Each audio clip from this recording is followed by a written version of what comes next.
painting the picture on what's happening. And this is just another in the many tales of our geriatric mental ward patient president just destroying what's left of human civilization in the world. He's just pushing us in a really, really bad and crazy direction. So let's get into the news. Biden rejects Trump's approach to North Korea, says he won't give Kim Jong-un international recognition. Because, of course, who would want to do that, right? This was published on Friday, May 21st, 2021. Before I get into this article, I just want to say that just like we talk to every world leader, it's literally a president's job to talk to people. The fact that Trump went over there and talked to people and got them to chill out, is kind of what I want to see us do as far as like non-interventionist. Like, if you're doing something, this is literally Biden is just kind of bullying, I'm going to bully the little guy, like trying to make himself look good to be the opposite of whatever Trump was. But I had mad respect that Trump would actually speak to someone who the U.S. wouldn't speak to and get them to chill a little bit, because they're very isolated. Like, North Korea is basically a cult. I mean, it's a communist cult. They are socialists. They have their people. Their media is controlled. They don't have freedom. They don't have freedom of speech. They don't, horrible place to live, from my understanding. I'm sure some might like it, but anyway. President Joe Biden on Friday rejected his predecessor's approach to North Korea and its nuclear program. Biden used the example of former President Donald Trump's high-profile meetings with Kim Jong-un to illustrate what he as president would never do. Would never have conversations. Okay, got it. Because it's literally your job to have conversations with people all over the world and make sure we don't get blown up. That's like, and to protect us if someone tries to. Biden also announced that the United States would provide 550,000 South Korean service members with COVID vaccines. So,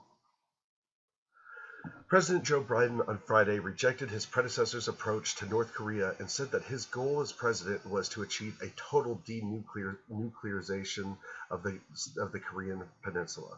Speaking at a joint press conference with South Korean President Moon Jae-in, Biden used the example of former President Donald Trump's high-profile meetings with North Korea leader Kim Jong-un to illustrate what he would never do. He would never have a conversation with people who want to blow us up. Thanks for letting us know, guys.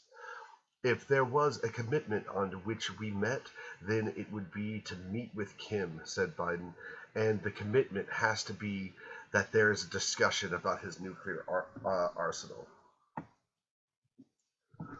What I would not do is what has been done in the recent past. Now, this is super obnoxious, like the way leftists tend to, like, he's like mansplaining. Like, literally, his entire regime is gaslights us on a daily basis. Jen Psaki is just the most amazing gaslight person, but he's talking to you like you're stupid. What I would not do, like, as if speaking to people who have the potential to cause great harm and human suffering is bad. I mean, it's not a good situation. It's not it's a place going through a hard time, and there has to be a way out of it. And the only way we're going to figure a way out of it is to talk. So, what I would not do, is what has been done in the recent past, the president said. I would not give him all he's looking for. International recognition as legitimate. So talking to someone doesn't mean that they're a legitimate person. It means you're talking to a person. And when you're talking to people who have bombs, missiles, and potentially nukes, I'm pretty sure they have nukes, then yes, just talk to those motherfuckers, especially because you're working for us to protect us. So, and give him what allowed him to move in a direction of appearing to be more serious about what he wasn't at all serious about. Trump held 3 high-profile meetings with Kim, one in Singapore in June of 2018, another in Hanoi the following February, and the last one June of 2019. During the third meeting, Trump took several steps onto North Korean soil, becoming the first American president to do so. So let's see how it's going now with all of that jazz. All right. Biden's first North Korea sanctions are seen as symbolic. So this, fast forward, this is December 13, 2021, so like a month or so ago. The Biden administration's first sanctions designations on North Korea are largely symbolic in move that will have little impact on the regime's human rights practices or its nuclear weapons and missile programs, experts say. Joshua Stanton, a Washington attorney who helped to draft the North Korea Sanctions Enforcement and Policy Enforcement Act in 2016, said it's a combination of modest and mostly symbolic actions that are tied to the world's human rights. This was the Treasury Department's way of saying that North Korea actually is of some significance to U.S. efforts to highlight its human rights violations, Stanton continued. North Korea is known for its repressive human rights practices, including forced labor and torture, particularly inside its notorious political prison camps. You know, kind of what like America does to people who protest election fraud. Last Friday, the U.S. Department of Treasury Office of Foreign Assets Control designated North Korea-related entities and individuals connected to human rights abuse, including the country's Central Public Prosecutor's Office, for holding up unfair trials. The Ri Young-gil, current Minister of the People's Armed Forces and former Minister in Social Security, which operates prison camps. So basically, Biden is putting sanctions on North Korea, and he's basically trying to like this is like the corn pop, like Kim's corn pop, and he's gonna go fight him in the alleyway with a chain, trying to sound like a tough guy when he literally shits himself when he's sitting in front of the Pope. Like no one thinks you're a tough guy, Biden. Like you could literally, if you can't hold your bowels in and you trip upstairs, but this is him risking people's lives in order to make himself look. Oh, it's kind of like Jack Goldman, or Jack Murphy, I should say. This is a more recent. I think this. Let's see, what date do we have here? Well, let me read this. U.S. policy of engaging with North Korea is turning out to be a mistake. So we just talked about putting the sanctions. Now we're, oh no, this might not have been good. The things are not working the way we want. This is Monday, January 17th. So this was from yesterday. The Biden administration's decision to focus on engagement with North Korea appears to have been a mistake, said Anthony Ruggiero of the Foundation of Defense of Democracies. After the reclusive state's fourth weapons test in a month, Biden chose engagement only. That was his policy in 2021. He didn't even sanction any of North Korea's nuclear programs at all in 2021. The U.S. last week announced sanctions on 8 people and entities for their work in developing weapons of mass destruction and ballistic missile-related programs for Pyongyang. After at least 2 known North Korea ballistic missiles tests. The U.S. decision to force on engagement with North Korea appears to have been a mistake, senior fellow at Washington-based think tank said after the reclusive state conducted 4 missile tests last month. U.S. President Joe Biden chose engagement only, said Anthony Ruggiero of the Foundation for Defense of Democracies. That was his policy in 2021. He didn't even sanction any of North Korea's nuclear missile programs at all in 2021. It's turning out now to be a mistake because you said the 4th missile test today, and I'm sure there will be more. As you noted, we're not even halfway through January.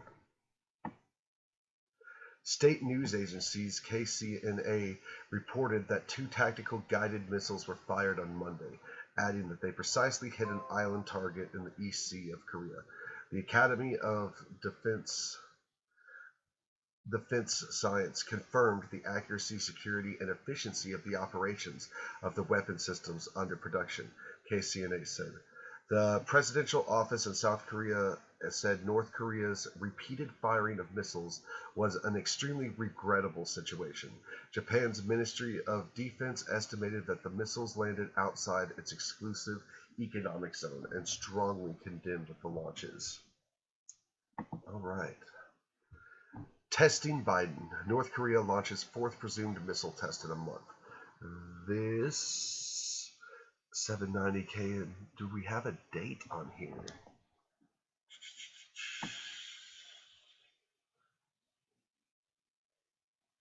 All right. Well, this is just a little thing from Seoul. I don't see a date or anything on here. I was thinking that this one was from today. Wait, hold on. Is this the date?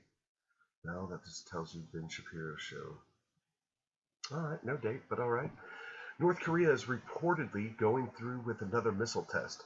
South Korea's Joint Chiefs of Staff says that the nation fired a projectile into the ocean off the east coast in the Korean peninsula Monday local time. Japanese Prime Minister's office also confirmed the test, calling it a possible ballistic missile on Twitter.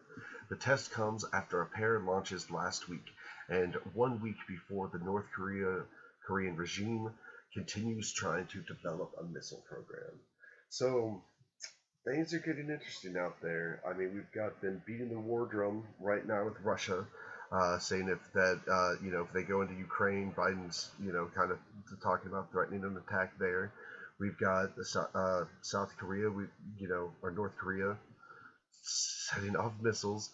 We've got China, is more powerful and bigger threat than anyone could even realize because they practically own us. So a lot of wars and rumors of wars. Hopefully we can keep ourselves out of a World War III. If anyone listens to Tim Pool, he had a guy, it's the fourth turning, how like every 120 years or something, we end up having major world war and conflict followed by it's like a winter of humanity, then followed by a springtime where things are, good. And, it's kind of the whole old term, strong men, what is it? Strong men have, damn it. Strong men bring good times breed bad men bring hard times. So, and we're seeing it over and over and over again. Pray for America, pray for North Korea. Hopefully, we will not all kill ourselves through human destruction. So, thank y'all for joining me. Like, share, and subscribe, and stay tuned for more.